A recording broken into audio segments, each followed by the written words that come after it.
Welcome to episode 395 of the show. Today, I'd like us to talk a little more about the topic of pricing that we started yesterday. And today, I'd like to give more reasons about why we should talk about price early and why we should be assertive about it. So one of the reasons, these reasons I don't think I mentioned yesterday, but even if I did, I want to flesh it out today so that we can really understand the importance of why we have to get to this pricing matter quickly, and to do so in a very polite, matter of fact, and in an assertive manner. So first of all, customers want to know the price, and that's the reason why you have to bring it up quickly. That's the main reason why they're calling, and it's instrumental to them assessing the value. Because for the client, they're always going to be thinking about the value exchange. How much am I dropping? What is it that I am getting? And that can only be made against the backdrop of a fixed figure. So when they have a figure or they have a range, and that's the reason why I personally advocate for people giving a range if you are afraid of initiating the conversation. So unless they have a figure or the range, they're not going to be able to assess what the value that they're getting is. Now, if you've been listening to the podcast for a while, you remember that some of the qualifying criteria that we run through, and remember, the idea of qualifying is to be sure that we know who it is that we're talking to, what they want, what they need, to be sure that they're qualified enough to have our time and attention, and that we have the skill and the inventory base to be able to satisfy them. So that's why we have all the qualifications frameworks that we have discussed on the podcast.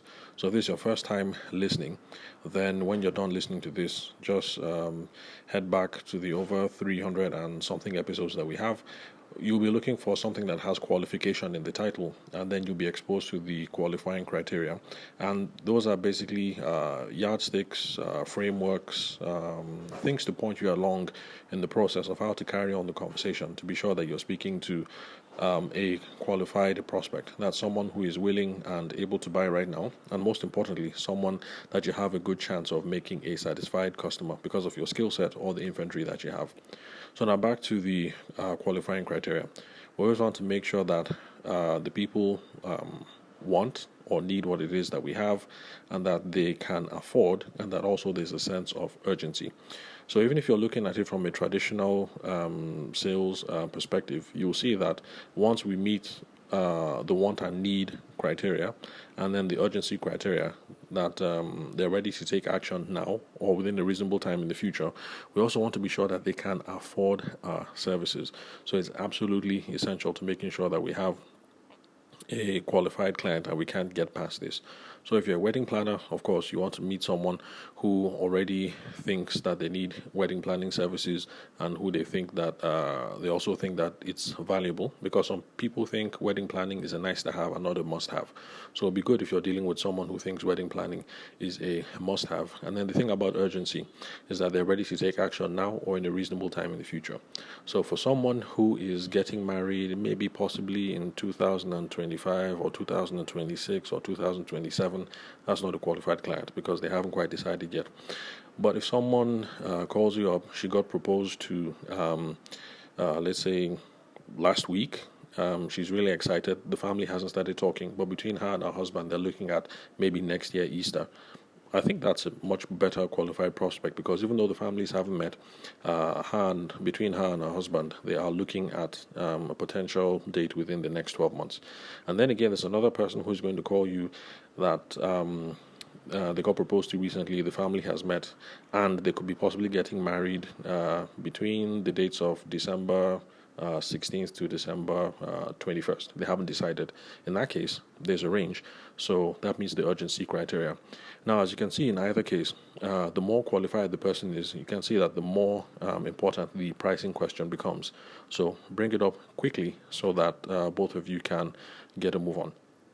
Now, customers are also going to appreciate the matter of factness that you bring to the conversation if you're going to bring it up early, and if you're going to be assertive and polite about it, because too many people evade the pricing question. They try and push it down the line, and it's really tiring for ordinary folk to try and guess on their own what the appropriate value is. Like, for instance, my mom doesn't like dealing with people who, when she says, how much is it, they say, mommy, just pay what you can.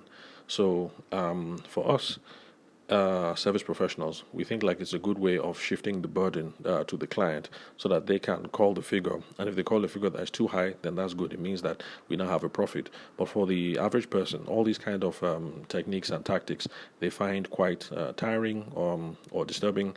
And that's the point where some people say, okay, you know what, let me talk to my husband, I'll call you back. And then you never hear from them again. Or let me talk to my wife, I'll call you back. And you never hear from them again. So people are going to appreciate it if you're really matter of fact about this. Now, the final reason why we should get to the pricing thing a whole lot quicker, the pricing question. There might be other reasons, but for me, this is the most important reason. Is because if you get to the pricing thing quickly, you're going to speed up the sales process. Because once we start getting into money expectations, we can seriously weed out the serious people from the unserious buyers. As they like to say in Abuja, they say, oh, that girl, she's unserious, or that guy, he's serious or he's unserious. So in Abuja, those are some of the terms I've heard used. So you want to sort out who is serious from who's unserious. Having the price question tackled early is going to be one way to sort them out. In fact, that is why some wedding vendors like to put pricing on their site, because they want to use it as a good way to filter through, so that if you have it there on your site or your Instagram, that wedding photography from 400k only, then in other words, someone who has 250k is not going to bother giving you a call. So you know that if anybody calls, you know that person is, a 400k person and above, or maybe a 350k, maybe 300 person. Bottom line, you're not going to waste too much of your time because they have sorted themselves out. They have qualified themselves. So it's a good way to sort out the serious from the unserious buyers. Talking about the price thing quickly.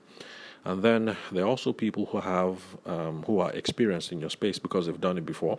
So someone who got married last year, who is reaching out on behalf of her sister and just to walk her through the process, that person is going to have realistic expectations because she's experienced. She got married last year or maybe 2 years ago. So bringing the price thing up is also a good way of sorting out those who are experienced from those who have unrealistic expectations. Because there's some people who heard maybe 10 years ago that wedding photography was 150k, and so they're getting married now, and so because of that they think it still has to be 150k. I mean, those are unrealistic expectations. So it's the same, not just for photography, but for wedding planning and cakes, because somebody could have gotten married maybe 10 years ago and paid 12k for a cake and expects that cakes now, last should be 20k. So those are unrealistic expectations.